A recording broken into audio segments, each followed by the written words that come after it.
بسم الله الرحمن الرحيم.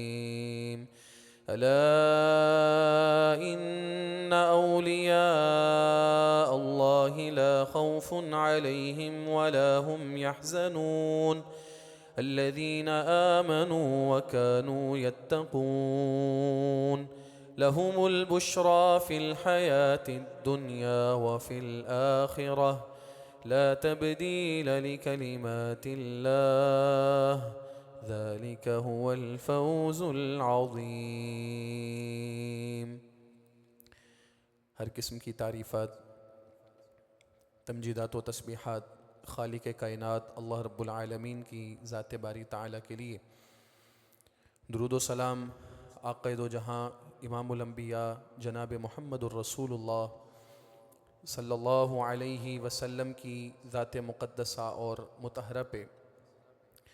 معزز سامعین و حضرات، قابل احترام بھائیوں، بزرگوں، نوجوان ساتھیوں، معززات و مکرمات، دینی اسلامی ماؤ بہنوں، سابقہ خطبہ جمعہ میں قرآن مجید سورہ یونس کی کچھ آیات کی روشنی میں ہم نے یہ سمجھنے اور جاننے کی کوشش کی تھی کہ اللہ رب العالمین کے اولیاء، دوست اور اس کے ولی کون ہوتے ہیں اور ان کے لیے کیا انعامات ہیں. ہم نے قرآن مجید کی آیتوں کی روشنی میں یہ سمجھا تھا، اللہ نے بڑے اختصار کے ساتھ، بڑی ہی جامعیت کے ساتھ ہمیں یہ بتایا اور سمجھایا کہ جو میرا ہوتا ہے، میرا دوست ہوتا ہے، میرا ولی ہوتا ہے، وہ کون ہوتا ہے. جو تعریف، وضاحت اولیاء اللہ سے متعلق اللہ نے فرمائی ہے وہی برحق ہے. اور ہمارے ہاں جو مختلف قسم کے شکوک و شبہات ہیں، یا لوگوں نے اپنا اپنا کرائیٹیریا اور معیار اولیاء اللہ کے بارے میں مقرر کر رکھا ہے، قرآن مجید کی ان آیتوں کی روشنی میں ان سب چیزوں کی تردید ہو جاتی ہے. اللہ رب العالمین نے بڑی وضاحت کے ساتھ یہ کہا کہ اولیاء اللہ کی علامات اور نشانیاں یہ ہیں کہ ان پہ خوف نہیں اور ان پہ غم نہیں. خوف کا تعلق مستقبل کے ساتھ ہے اور غم کا تعلق ماضی کے ساتھ ہے.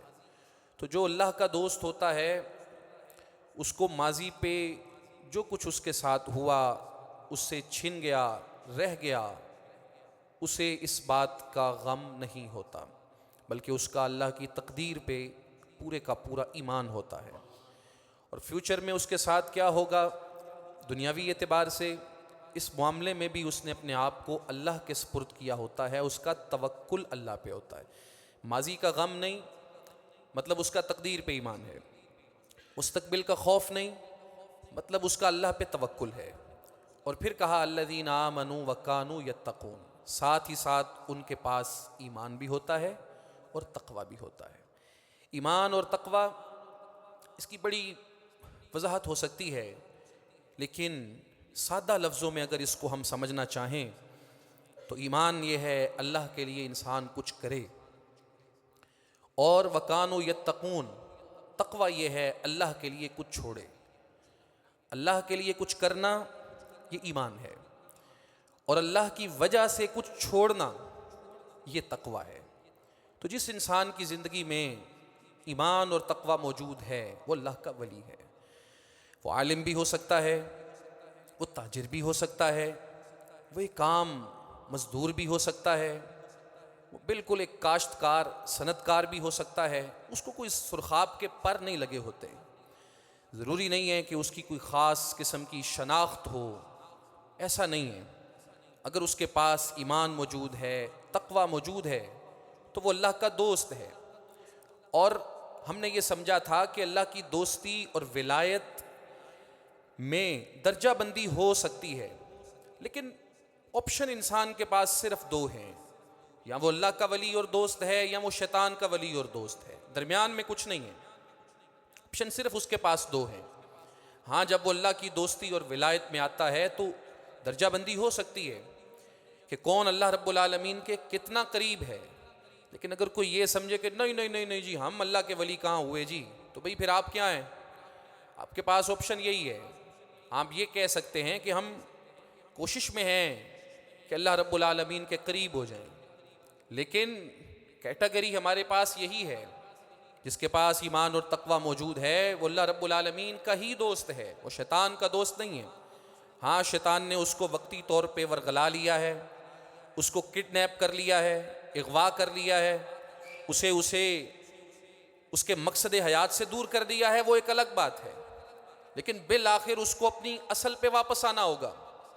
اور ان آیتوں کے اندر اللہ نے بڑی وضاحت کے ساتھ ہمارے لیے بڑی چیزیں کلیئر کر دی ہیں۔ اس کے بعد فرمایا لَهُمُ الْبُشْرَى فِي الْحَيَاةِ الدُّنْيَا وَفِي الْآخِرَةِ۔ اور بھائی جو اللہ کے دوست ہوتے ہیں، جو اللہ کے ولی ہوتے ہیں، ضروری نہیں کہ وہ کوئی کرامتیں دکھاتے آپ کو نظر آئیں گے، وہ کوئی کرتب دکھاتے ہوئے معاشرے میں دیکھے جائیں گے، نہیں، کوئی ضروری نہیں ہے کہ ولی کے اوپر کرامت کا نزول لازمی ہوتا ہے۔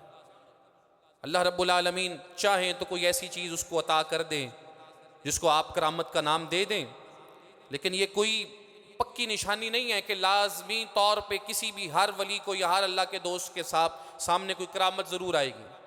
اور نہ ہی کسی کرتب کا یہ مطلب ہے کہ جس کے پاس کرتب آ گیا وہ اللہ کا ولی ہے۔ کرتب تو ہندوؤں کے جوگی بھی کر کے دکھا سکتے ہیں، کرتب تو دجال بڑے بڑے کر کے دکھائے گا۔ تو ہمارے ہاں لوگوں نے جو کرائیٹیریا کرامتوں کرتبوں کا بنا لیا ہے نا، اس نے لوگوں کو بہت گمراہ کیا ہے۔ اصل چیز ایمان اور تقوی جس کا اللہ نے یہاں پہ ذکر کیا ہے۔ اگر ایک انسان کے پاس طہارت نہیں ہے، عقیدہ نہیں ہے، اس کا عمل ٹھیک نہیں ہے، ہزار کرتب وہ کر کے دکھائے، وہ کبھی بھی اللہ کا دوست اور ولی نہیں ہو سکتا۔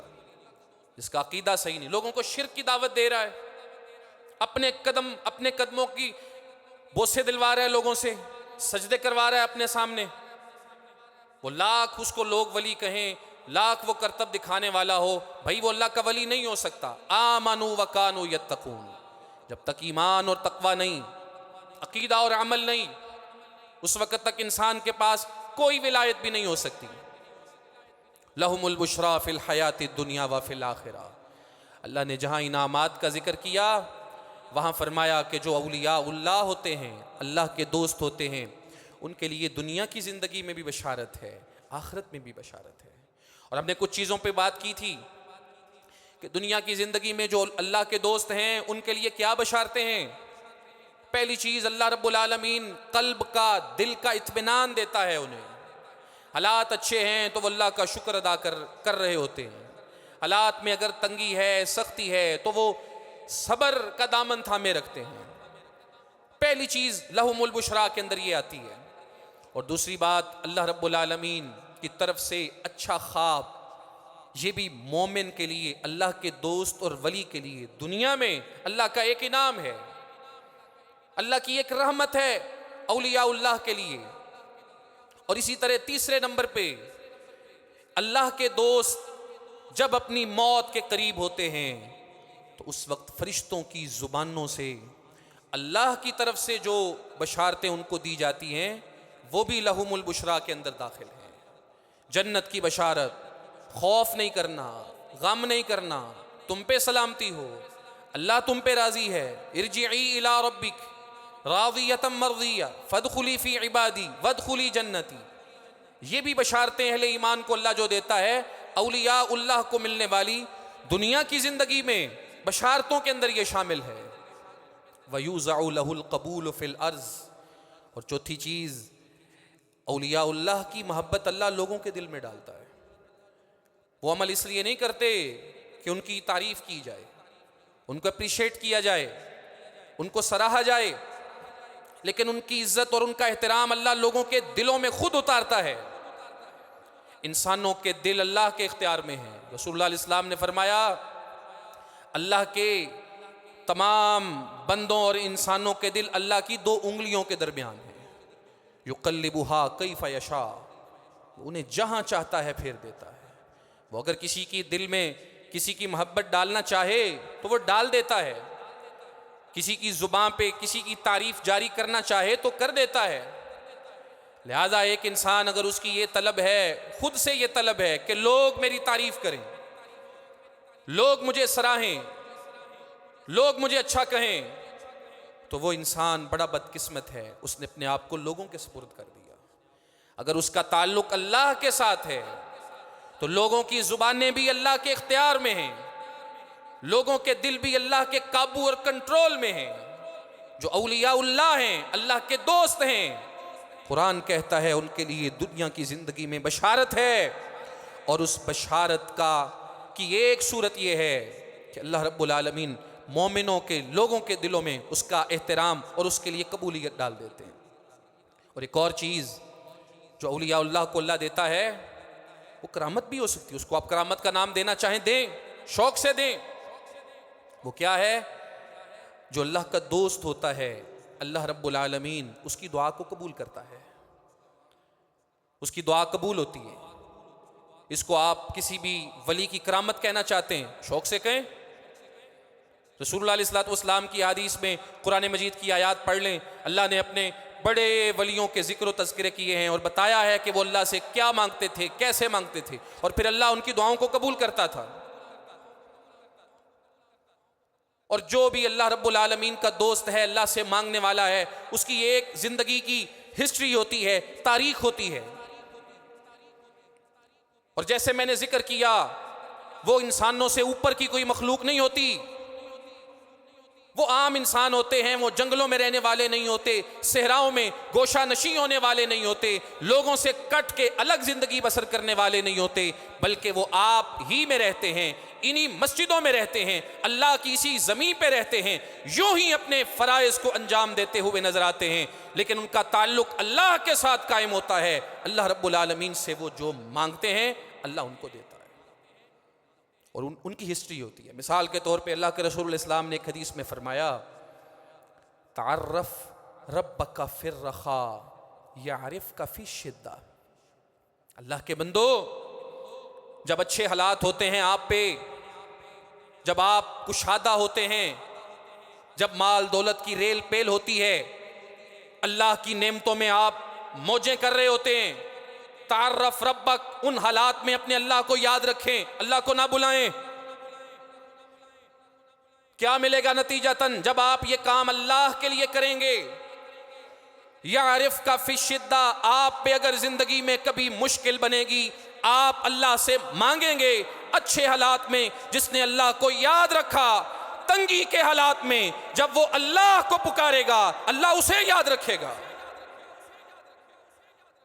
رسول اللہ علیہ الصلوۃ والسلام بتا رہے ہیں کہ دعائیں اللہ اپنے دوستوں کی قبول کرتا ہے، اور اس کے لیے بتا رہے ہیں دوست کون ہوتا ہے۔ دوست وہ ہوتا ہے جو اپنے اللہ کو اچھے حالات میں بھی یاد رکھتا ہے۔ یہ نہیں اچھے حالات آئے، گئی نماز، اللہ سے تعلق گیا، دعا کا تعلق گیا، تلاوت اذکار سب گئے، لوگوں کو کیڑے مکوڑے سمجھنے لگا، پاؤں تلے روندنے لگا، نہ اللہ کا کوئی حیا ہے، نہ پیغمبر کی ذات کا کوئی حیا ہے، نہ اس کے بندوں کا کوئی پاس اور خیال ہے۔ تنگی میں پھر اللہ سے مانگے، نہیں قبول ہوتی دعا، پھر شکوے شکایتیں نہ کرے۔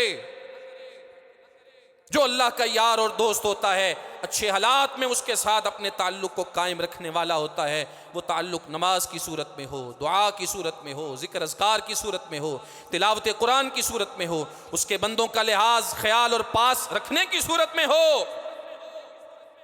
کسی انداز میں بھی اللہ کی وجہ سے جو کیا ہے اچھے حالات میں، اس کا فائدہ تنگی کے حالات میں نظر آئے گا۔ یہ نظر آئے گا کہ ادھر سے مانگے گا وہاں سے اللہ اس کو دے گا۔ کچھ کیا تو ہو، زندگی کا کوئی ٹریک ریکارڈ تو ہو نا، پھر مانگے اللہ سے۔ قرآن مجید میں اللہ اپنے جہاں نبیوں کی بات کرتا ہے نا، بطور خاص جناب ابراہیم علیہ الصلوۃ والسلام کا پورا ذکر و تذکرہ اگر آپ قرآن مجید میں سے نکالیں، اس کو سمرائز کریں، اختصار سے اس کو سمجھیں، تو ایک بات بڑی اس میں واضح ہے۔ اللہ کہتے ہیں وَإِبْرَاهِيمَ الَّذِي وَفَّى، ابراہیم ہمارے وہ پیغمبر اور نبی اور بندے تھے کہ جنہوں نے وفا کی۔ وَإِذِ ابْتَلَىٰ إِبْرَاهِيمَ رَبُّهُ بِكَلِمَاتٍ فَأَتَمَّهُنَّ، اللہ نے بڑی چیزوں کے اندر ان کو آزمایا، جو اللہ کہتے گئے ابراہیم وہ کرتے گئے۔ یہ ہے ٹریک ریکارڈ ان کی زندگی کا، یہ اولیاء اللہ ہیں۔ اللہ کہتے ہیں جیسے ہم نے کہا اسلم، سرنڈر کر دو اپنے آپ کو ہمارے آگے، جواب آیا اسلمت لرب العالمین، میں نے اپنے آپ کو رب العالمین کے آگے سرنڈر کر دیا۔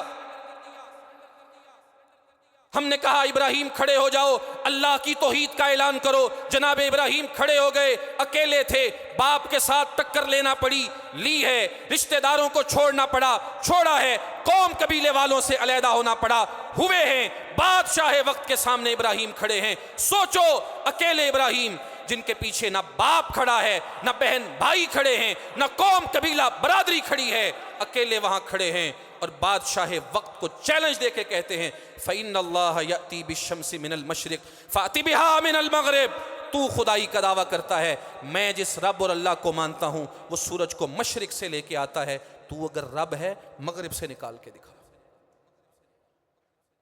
آج کے چھوٹے چھوٹے اختیارات رکھنے والے حاکموں فرعونوں کے آگے بات کرنا بڑا مشکل کام ہے۔ سننا سنانا پڑھنا پڑھانا آسان ہے،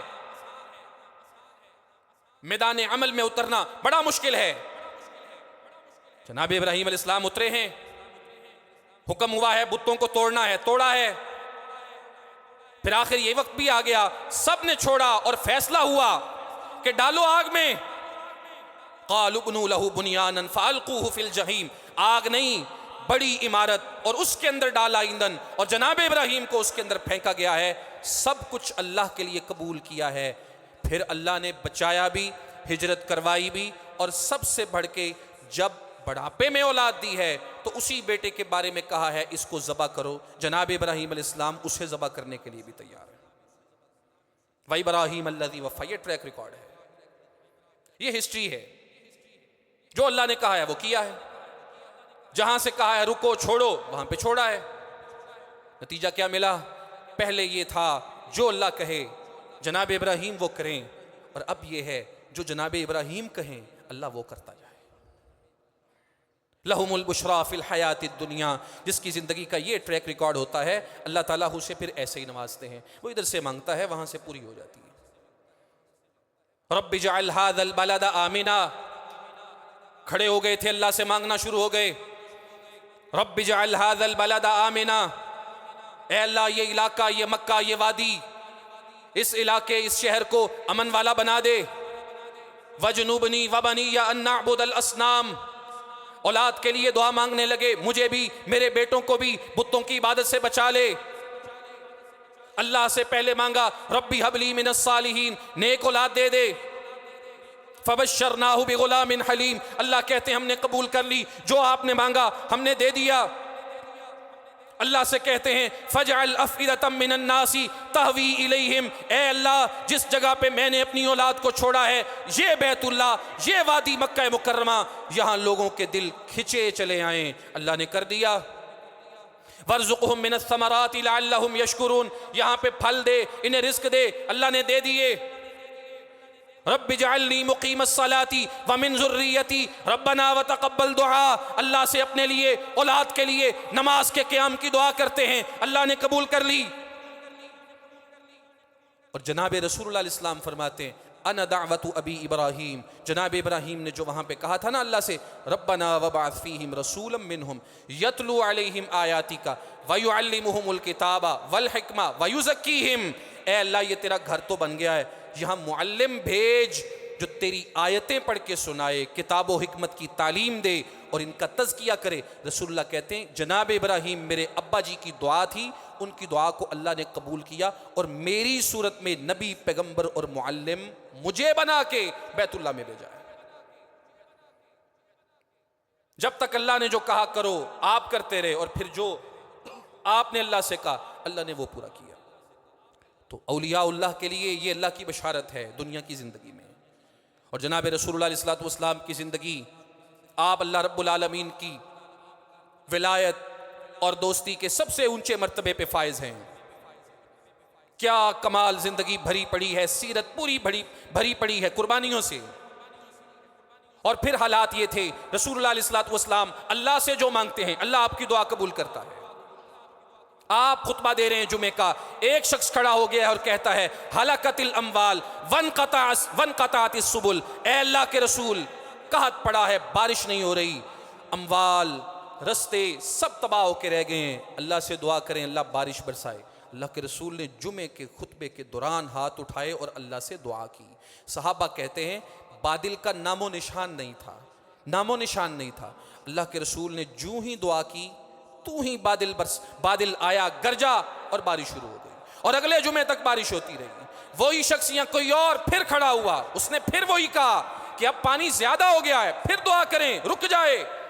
رسول اللہ علیہ السلام نے دعا کی، اللہم حوالینا ولا علینا، اللہم علی الاکام والزراب وبطون الاودیہ ومنابت الشجر۔ اے اللہ ہماری ضرورت پوری ہو گئی، جہاں بارش کی ضرورت ہے اس کو وہاں لے جا۔ اسی وقت بارش رک گئی۔ یہ ولایت ہے۔ لہم البشریٰ فی الحیات الدنیا وفی الآخرہ۔ زندگی کا ایک ریکارڈ ہے۔ جناب ابو ہریرہ آئے ہیں، پریشان دکھ رہے ہیں۔ سوال ہوا ابو ہریرہ پریشان کیوں ہیں؟ کہا والدہ ہمیشہ آپ کے پاس آنے سے روکتی ہے، آج بھی اس نے روکا ہے، اور آج آپ کے بارے میں سخت باتیں بھی کی ہیں۔ اللہ کے رسول نے ہاتھ اٹھائے ہیں، اللہم اہدی ام ابی ہریرہ، اللہم اہدی ام ابی ہریرہ، اے اللہ ابو ہریرہ کی ماں کو اسلام کی ہدایت دے دے۔ ابو ہریرہ کہتے ہیں رسول اللہ دعا کر رہے تھے، میں گھر کو بھاگا، تیز نکلا، اور قربان جاؤں اللہ کی عظمت پہ میرے گھر پہنچنے سے پہلے رسول اللہ کی دعا پہنچ گئی۔ میں جب گھر پہنچا تو غسل کی آواز آ رہی تھی، اور ماں مجھے روک رہی تھی، اور تھوڑی دیر بعد ماں جب فارغ ہو گئی غسل کر کے تو کلمہ پڑھ کے اسلام قبول کر رہی تھی۔ ابو ہریرہ ایک دن پھر پریشان کیوں ہوتے ہو؟ اللہ کے رسول جو سنتا ہوں بھول جاتا ہے، یاد ہی نہیں رہتا، میں تو آپ کی خدمت میں ہر وقت رہتا ہوں۔ چادر بچھاؤ اپنی، بچھائی چادر، ہاتھ اٹھائے اللہ سے دعا کی، اس کے بعد کہا چادر لپیٹ کے اٹھا لو، اٹھا لی۔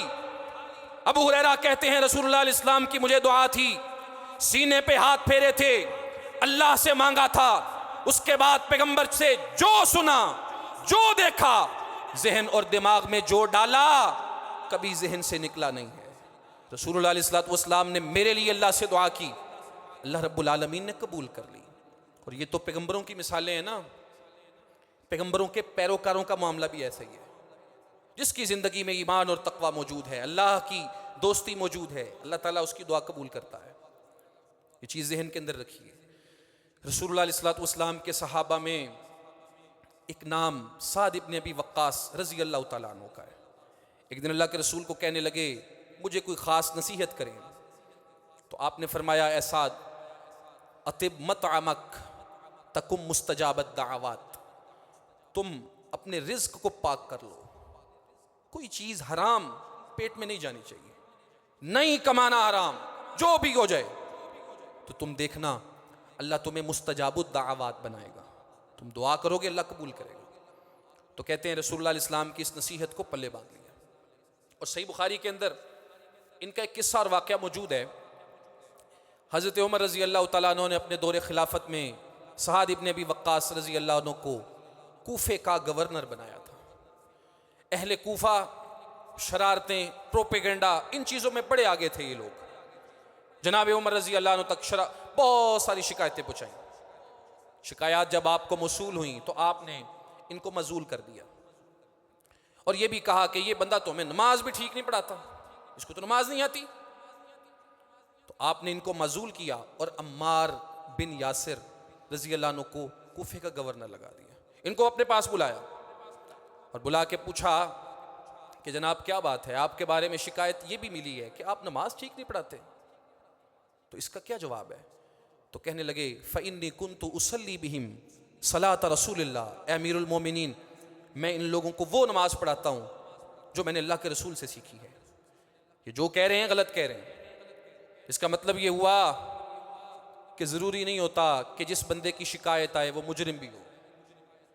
بعض لوگوں کو ویسے ہی عادت ہوتی ہے پروپیگنڈا کرنے کی، غلط سلط معلومات پھیلانے کی، وہ اپنا کام کرتے رہتے ہیں، ان کو اپنا کام کرنے دیں۔ آپ کا جو گول ہے، ٹارگٹ ہے، ہدف ہے، جو زندگی میں سیٹ کیا ہے، اس پہ چلیں۔ تو عمر رضی اللہ عنہ کہنے لگے ذالک الظن یا ابا اسحاق، اے ابو اسحاق کنیت ہے سعد کی، میرا تیرے بارے میں یہی گمان تھا جو تو نے کہا ہے۔ اس کا مطلب یہ ہے کہ ون سائیڈڈ بات سن کے اپنا ذہن نہیں بنانا چاہیے۔ جناب عمر رضی اللہ عنہ تک شکایات آئی ہیں، یہ نہیں شکایات سنی اور ذہن بن گیا بس ٹھیک ہے، دوسرے کو شخص کو بلایا ہے، صفائی لی ہے، پوچھا ہے، تحقیق کی ہے، اور مزید آگے چلیں۔ تحقیق آگے بڑھی اور سعد رضی اللہ عنہ کے ساتھ کچھ بندوں کو مقرر کیا، کہا جاؤ کوفے کی مسجدوں میں جاؤ اور جا کے اس شخص کے بارے میں پوچھو لوگوں کو کیا جو شکایات آئی ہیں وہ درست ہیں یا غلط ہیں۔ حدیث کے الفاظ ہیں ایک بندہ یا کچھ زیادہ بندے سعد رضی اللہ عنہ کے ساتھ چلے اور کوفہ میں پہنچ گئے، مسجدوں میں جا رہے ہیں، نمازوں کے بعد کھڑے ہو رہے ہیں، اعلان ہو رہا ہے کہ بتائیے آپ کے یہ امیر رہے ہیں، آپ کے گورنر رہے ہیں، کیا ان سے کوئی شکایت ہے، کیسا ان کو پایا؟ عام طور پہ لوگوں کا جو تاثر ہے ان کے بارے میں وہ اچھا ہے۔ ایک مسجد کے اندر گئے، مسجد کا نام مسجد بنو عبس ہے، بنو عبس کی مسجد، وہاں پہ رکے، وہاں بھی لوگوں سے سوال ہوا، سارے لوگ اچھی بات کہہ رہے تھے، ایک بندہ کھڑا ہوا، اس کا نام اسامہ بن قتادہ تھا اور حدیث میں ذکر ہے اس کی کنیت ابو سعدہ تھی۔ اس نے کہا اگر تم لوگوں نے مجھے اللہ کی قسم دے کے پوچھا ہے تو سنو میں تمہیں سچ بتاتا ہوں۔ لوگ بتانے لگا سچ، پھر کھڑا ہو گیا، اس نے کہا اگر آپ نے اللہ کی قسم دے کے اور اللہ کا واسطہ دے کے مجھ سے پوچھا ہے کہ سچ بتاؤں تو سنو میرے سے سچ، میں بتاتا ہوں تمہیں۔ انہوں نے کہا جی بتاؤ کیا سچ ہے؟ وہ کہنے لگا یہ جو ساتھ جب تک ہمارے امیر اور گورنر رہے ہیں، لا یسیر بالسریہ ولا یقسم بالسویہ ولا یعدل بالقضیہ، تین اعتراضات ہیں میرے ان کے بارے میں، تین ایلیگیشن ہیں۔ پہلی بات، جب کبھی سرحد پہ جانا ہوتا تھا یہ لوگوں کو بھیج دیتے تھے، خود کوئی نہیں جاتے تھے۔ اور میرا دوسرا اعتراض یہ ہے جب بھی انہوں نے تقسیم کی ہے مال غنیمت کی، کبھی انہوں نے انصاف نہیں کیا، برابری کی بنیاد پہ تقسیم نہیں کی۔ اور میرا تیسرا اعتراض، تیسرا ایلیگیشن یہ ہے ولا یعدل فی القضیہ، جب ہمارے جھگڑوں کے فیصلے کرتے ہیں تب بھی عدل نہیں کرتے، انصاف نہیں کرتے۔ اس نے یہ کہا اور بیٹھ گیا۔ سعد رضی اللہ تعالیٰ عنہ وہاں پہ موجود تھے اور کہنے لگے اماں سنو، اس بندے نے تین باتیں کہی ہیں، میرے بارے میں تین باتیں کہی ہیں، اور سن لو یہ تینوں چیزیں میرے اندر نہیں ہیں، اس نے جو کہا ہے غلط کہا ہے۔ اور کہنے لگے واللہ اللہ کی قسم لا ادعون بثلاث، میں اس بندے کے بارے میں اللہ کے حضور تین دعائیں کروں گا۔ ہاتھ اٹھائے اور اللہ سے کہنے لگے اللہم ان کان عبدک ھذا کاذبا قام ریاء وسمعۃ، اے اللہ اگر تیرے علم کے مطابق، میں تو سمجھتا ہوں اس نے جھوٹ بولا ہے، لیکن اگر تیرے علم کے مطابق بھی یہ بندہ جھوٹا ہے، غلط بیانی کر رہا ہے، قام ریاء وسمعۃ، صرف شہرت کے لیے کھڑا ہوا ہے، دکھاوے کے لیے کھڑا ہوا ہے کہ بڑے بندے کے بارے میں بات کروں گا، کچھ چلو نمبر بن جائیں گے، لوگوں کے درمیان مشہوری ہو جائے گی، نام آ جائے گا میرا بھی ان لوگوں میں۔ اے اللہ اگر یہ اس ریا اور شہرت کے لیے کھڑا ہوا ہے اور یہ جھوٹا ہے تو میری اس کے بارے میں تین دعائیں یا تین بد دعائیں ہیں۔ نمبر ایک، فَأَتِلْ عُمُرَهُ، اس کو لمبی عمر دینا، وَأَتِلْ فَقْرَهُ، اس کی فقیری میں بڑا اضافہ کرنا، وَعَرِّزْهُ بِالْفِتَنِ، اس کو فتنوں کا شکار کرنا۔ یہ اولیاء اللہ ہیں، لا خوف علیہم ولا هم يحزنون الذین آمنوا وكانوا يتقون لهم البشرى فی الحیاۃ الدنیا وفی الآخرہ۔ آغاز میں اسلام قبول کرنے والے، پیغمبر کائنات کے ساتھ ہجرتیں کرنے والے، بدر احد خندق میں شامل ہونے والے اور اپنے اموال اپنی جانوں تک کے نذرانے اللہ کے حضور پیش کرنے والے یہ لوگ تھے۔ جب ان کے بارے میں کوئی شخص جھوٹا پروپیگنڈا کرتا ہوا پایا گیا تو اللہ سے تین باتیں کہہ دیں۔ اب یہ حدیث بیان کرنے والے جو تابعی ہیں عبد الملک بن عمیر، وہ بیان کرتے ہیں میں نے اپنی آنکھوں سے دیکھا یہی شخص تھا، بہت لمبی اس نے عمر پائی، اتنا بوڑھا ہو گیا، اتنا بوڑھا ہو گیا کہ اس کی جو بھویں تھیں وہ لٹک کے اس کی آنکھوں کے اوپر آ گئیں۔ اگر اس کو دیکھنا ہوتا تو بھووں کو ہاتھوں سے اٹھا کے دیکھا کرتا تھا، ویسے اس کے لیے دیکھنا ممکن نہیں تھا، فقیر ہو کے رہ گیا، فتنوں کا ایسا شکار ہوا، گلیوں چوکوں میں کھڑا گزرنے والے لوگوں کو، لڑکیوں کو، لڑکوں کو، بچوں کو چھیڑا کرتا تھا اور کہا کرتا تھا شیخ کبیر مفتون اصابتنی دعوت سعد، لوگوں میں بوڑھا ہو گیا ہوں، بڑی میری عمر ہو گئی ہے، میں فتنوں کا شکار ہو گیا ہوں، آزمائشوں کا شکار ہو گیا ہوں، وجہ صرف ایک ہے، ایک اصابتنی دعوت سعد، میں نے اللہ کے ایک ولی کو تنگ کیا تھا، دعوت سعد، رسول اللہ کے صحابی سعد ابن ابی وقاص کی بد دعا مجھے لگ گئی ہے، یہ اس کا نتیجہ تم دیکھ رہے ہو۔ یہ رسول اللہ کے صحابی ہیں، سعد ابن ابی وقاص ہیں، اللہ کے ولیوں میں شامل ہیں، اور اپنے بارے میں ناجائز پروپیگنڈا کرنے والے شخص کے بارے میں اللہ سے کہا ہے، اللہ نے زندگی میں نتیجہ دکھایا ہے۔ اور انہی کا ایک واقعہ ان کے ساتھ ایک اور صحابی کا، وہ بھی حدیث سنن الکبریٰ البیہقی میں بڑا تفصیلی موجود ہے، اور وہ بڑا ایمان افروز اس کے اندر قصہ اور سبق ہے۔ رسول اللہ علیہ الصلوۃ والسلام کی ایک پھپھی ہیں امیمہ بنت عبد المطلب، اور اس پھپھی کا بیٹا ہے عبداللہ بن جہش، رسول اللہ کا کزن ہے، پھپھی زاد ہے، اور اسی کی بہن ہے زینب بنت جہش، جن کے ساتھ اللہ کے رسول علیہ السلام نے نکاح کیا تھا اپنی پھپھی زاد کے ساتھ۔ اور یہ جو عبداللہ ابن جہش ہیں رسول اللہ علیہ الصلوۃ والسلام کے پھپھی زاد بھائی ہیں۔ 2 ہجرتیں کی ہیں انہوں نے، حبشے کی طرف بھی گئے تھے اور بعد میں حبشے سے نکل کے مدینے بھی آئے تھے۔ قربانیوں کی ایک لمبی داستان ہے، اور ان کے نکاح میں ابو سفیان رضی اللہ عنہ کی بیٹی ام حبیبہ رملہ بنت ابو سفیان تھی، ان کی شہادت کے بعد، جن کے ساتھ اللہ کے رسول نے نکاح کیا تھا، ہجرتیں کی، اللہ کے رستے میں قربانیاں دیں، بڑی لمبی داستان ہے۔ رسول اللہ علیہ الصلوۃ والسلام نے لمبے بڑے بڑے قافلوں اور مہموں پہ ان کو بھیجا، کامیابی کے ساتھ واپس لوٹے۔ غزوہ احد کا دن تھا، کل کے دن لڑائی ہونا تھی، آج کی شام میدان احد کے اندر موجود تھے۔ نظر پڑی اپنے دوست انہی صحابی جن کا میں نے ابھی ذکر کیا، سعد ابن ابی وقاص کی طرف، ان کو بلایا اور کہنے لگے آؤ ایک سائیڈ پہ چلتے ہیں، اللہ سے دعا کرتے ہیں، میں دعا کروں گا تم آمین کہنا، تم دعا کرو گے میں آمین کہوں گا۔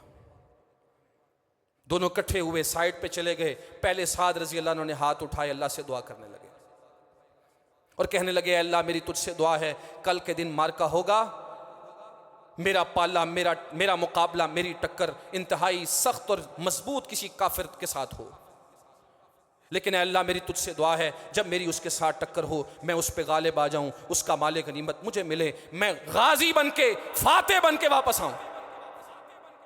عبداللہ ابن جہش نے کہا آمین، جو آپ نے کہا ہے آپ کو ایسا ہی ملے۔ پھر کہنے لگے عبداللہ اب آپ دعا کرو۔ جناب عبداللہ ابن جہش رضی اللہ عنہ نے ہاتھ اٹھائے اور اللہ سے کہنے لگے اللہم ارزقنی غدن رجلا شدیدا حرسہ شدیدا بأسہ، اے اللہ میری ٹکر کل ایسے بندے سے ہو جو جسمانی اعتبار سے بڑا مضبوط ہو، لڑائی کے اندر بڑا سخت ہو، اقاتلہ فیکا، میں تیرے رستے میں اس کے ساتھ قتال کروں، لڑوں، خوب لڑوں، لیکن وَيُقَاتِلُنِي، بالآخر میری تجھ سے دعا ہے کہ میری اس کے ہاتھوں شہادت ہو جائے۔ اور اے اللہ یہ شہادت اس سے آگے ثُمَّ يَأْخُذُنِي فَيَجْدَعُ أَنْفِي وَأُذُنِي، پھر اس کے بعد میری لاش پڑی ہو اور میری ناک بھی کاٹی جائے اور میرے کان بھی کاٹے جائیں۔ یہ جاہلیت کے اندر لاشوں کا مسئلہ کرنے کا رواج تھا۔ اللہ سے کہتے ہیں اللہ میری دعا ہے میری ناک بھی کٹے اور کان بھی کٹیں۔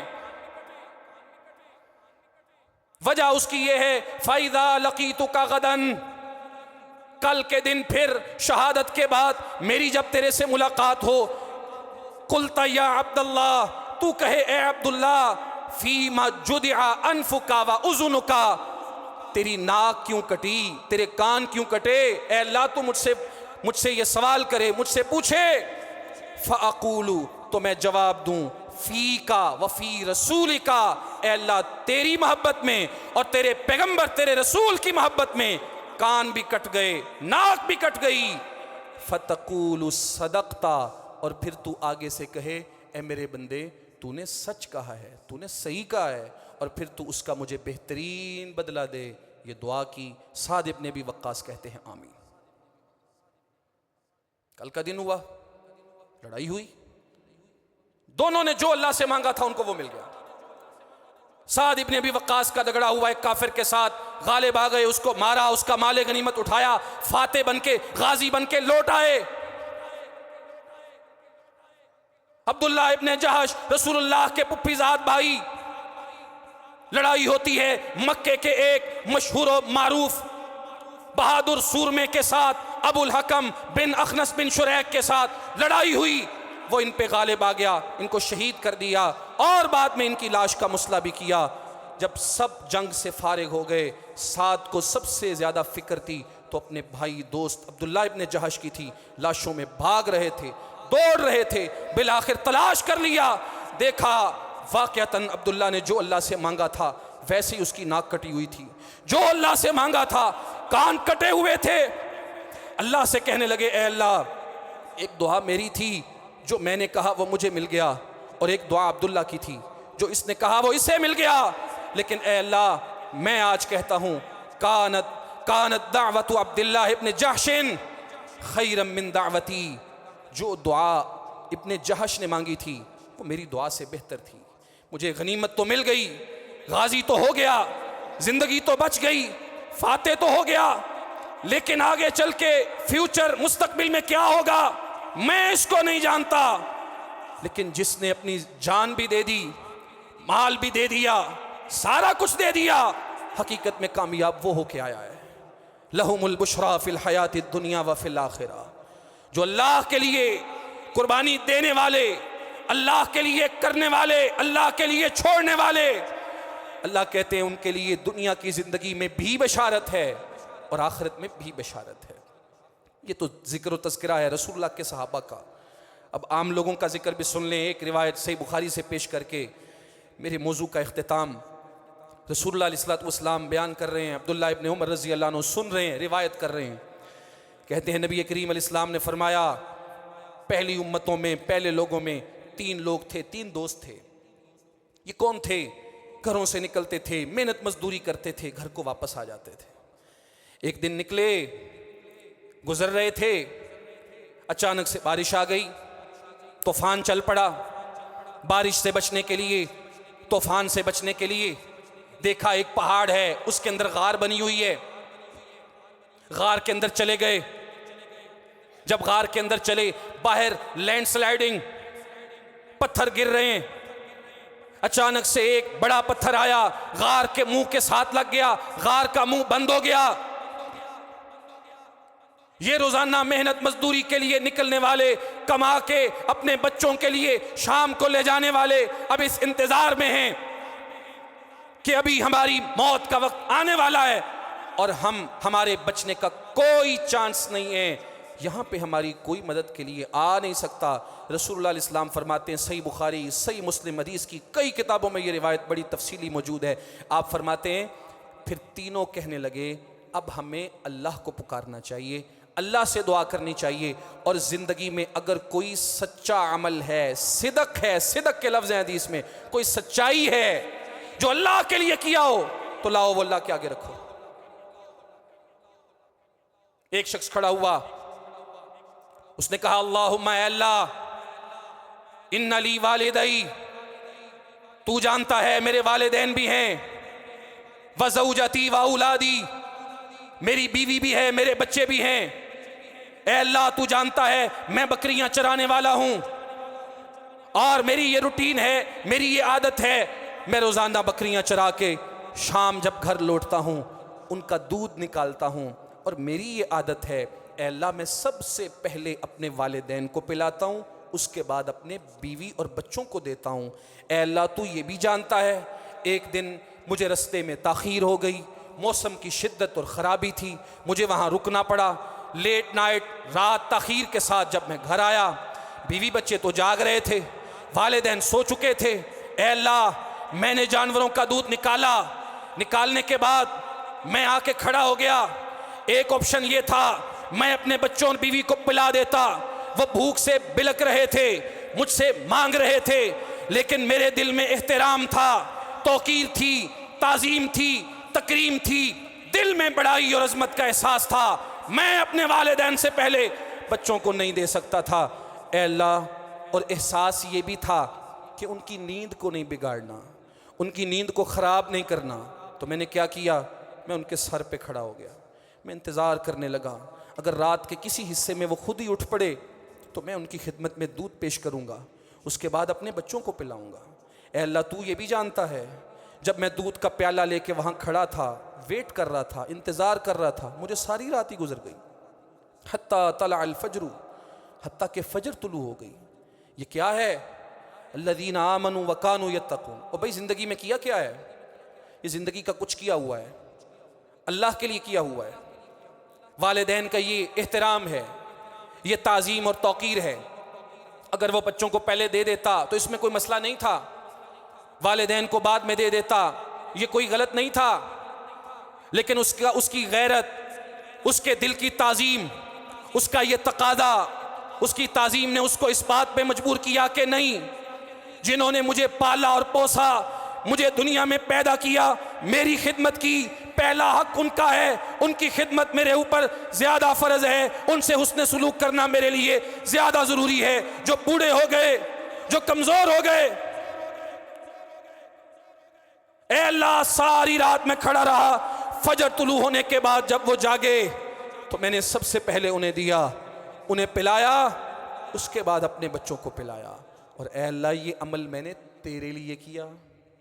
اب یہ اللہ کا ولی ہے بھائی، جس نے اللہ کے لیے کیا ہے۔ اے اللہ تو جانتا ہے یہ عمل تیرے لیے کیا، اور اگر تو جانتا ہے کہ واقعی تیرے لیے کیا تو تھوڑی سی تو آسانی کر، ہلکا پھلکا تو پتھر ہٹے۔ رسول اللہ کہتے ہیں اللہ کے اذن اور حکم سے پتھر ہلکا سا سرکہ، ہلکی ہلکی روشنی آنے لگی۔ دوسرا شخص کھڑا ہوا، وہ بھی اللہ کا ولی ہے، لہم البشریٰ فی الحیات الدنیا، اللہ کو یاد رکھنے والے، اچھے حالات میں اللہ رب العالمین کے احکام پہ عمل کرنے والے، تنگی کے حالات میں اللہ ان کی دعا سنتا ہے، مدد کرتا ہے، قبول کرتا ہے۔ دوسرا بھی کھڑا ہو گیا، اس نے کہا اے اللہ میری زندگی میں ایک چیز ہے اور وہ چیز یہ ہے، تو انک تعلم، تو جانتا ہے میرے چچا کی ایک بیٹی ہے، میری چچیری بہن ہے، اور تو جانتا ہے مجھے اس کے ساتھ تعلق بنانے کی خواہش تھی، میں نے اسے برائی پہ آمادہ کرنا چاہا، اس نے مجھے روکا، پھر ایک دفعہ ان کے علاقے میں قحط آ گیا، اس کو مال منڈے پیسے کی ضرورت تھی، دولت کی ضرورت تھی، اس نے آ کے میرے آگے اپنی ریکویسٹ رکھی، 100 دینار کا مجھ سے مطالبہ کیا۔ جب اس کا 100 دینار کا مطالبہ آیا تو میں نے اپنی پیشکش اور دعوت کو اس کے سامنے رکھ دیا۔ اے اللہ تو جانتا ہے اس نے میری بات کو قبول کر لیا، 100 دینار میں نے اسے دے دیے، اور جب تنہائی میں برائی کے ارادے کے ساتھ میں اور وہ موجود تھے، کوئی تیسرا وہاں پہ نہیں تھا، اس نے مجھے ایک لفظ کہا تھا، ایک جملہ کہا تھا، یا عبداللہ اتق اللہ، اے اللہ کے بندے اللہ سے ڈر جا، کوئی ایسی حرکت، کوئی ایسا کام نہ کری جس کی وجہ سے اللہ روٹھ جائے، ناراض ہو جائے۔ اے اللہ تو جانتا ہے اس کے اس ایک جملے نے میرے ارادے کو بدل کے رکھ دیا، میری زندگی میں انقلاب بپا کر دیا۔ ایک جملے نے، یا عبداللہ اتق اللہ، اے اللہ کے بندے اللہ سے ڈر جا۔ اے اللہ میں نے وہ رقم بھی چھوڑ دی، میں نے اسے بھی چھوڑا، اور میں وہاں سے نکل آیا، یہ عمل تیرے ڈر سے میں نے کیا، یہ زندگی میں چھوڑا ہے تیری وجہ سے۔ اگر واقعی تیری وجہ سے چھوڑا ہے تو اتنی تو آسانی کر دے کہ ہمیں آسمان نظر آنا شروع ہو جائے۔ رسول اللہ کہتے ہیں پتھر اور ہٹ گیا، آسمان دکھنے لگا انہیں۔ تیسرا شخص کھڑا ہو گیا، اس نے اللہ رب العالمین سے دعا ان لفظوں میں مانگی، اس نے کہا اللہم انک تعلم، اے اللہ تو جانتا ہے میں مزدوروں کو لا کے ان سے کام کرواتا ہوں۔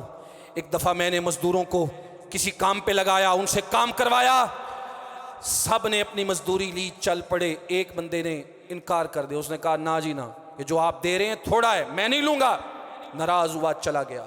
اس کی جو رقم تھی، جو اس کی مزدوری بنتی تھی، میں نے اس کی حفاظت کی، میں نے اس کی اتنی حفاظت کی کہ وہ مال بڑھنے لگا، وہ اگر بکریوں کی صورت میں ہے تو اضافہ ہونے لگا، بھیڑوں کی صورت میں ان میں برکت ہونے لگی، جانور بڑھتے ہی چلے گئے۔ ایک لمبے عرصے کے بعد جب اس کے مال کی پنیری بڑی بابرکت اور بڑھ گئی، دوبارہ اسے ضرورت پڑی، پھر آ گیا اور کہنے لگا جی وہ فلاں وقت میں آپ کا کوئی کام کیا تھا، کوئی رقم آپ کے ذمے تھی، آپ کے ذمے کچھ ادائیگی ہے، کر دیں۔ تو اے اللہ تو جانتا ہے، میں نے اسے کہا تھا اللہ کے بندے یہ جو ریوڑ ہے، یہ جو مال ہے سارا ہی تیرا ہے، لے جا، سارا ہی تیرا ہے۔ اس نے مجھے دیکھا اور کہنے لگا مذاق کرتے ہو، پہلے تو تھوڑا زیادہ نہیں دے رہے تھے، اب کہتے ہو یہ سارا ہی تیرا ہے؟ تو میں نے کہا ہاں یہ سارا ہی تیرا ہے، یہ مذاق نہیں، یہ حقیقت ہے۔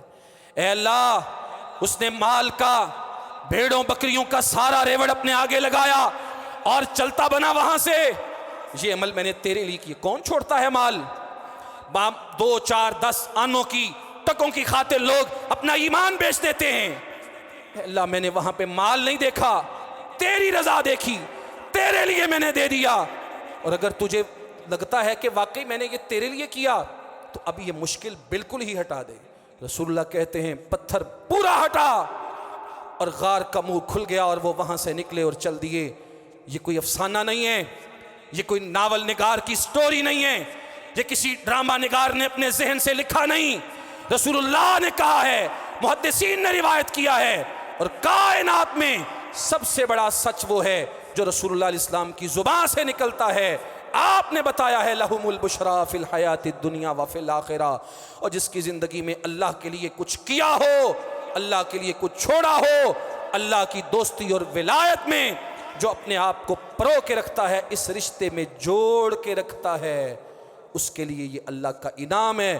وہ اللہ سے جو دعا مانگتا ہے اللہ ضرور قبول کرتا ہے۔ اللہ مجھے آپ کو ان لوگوں کی فہرست میں شامل فرمائے۔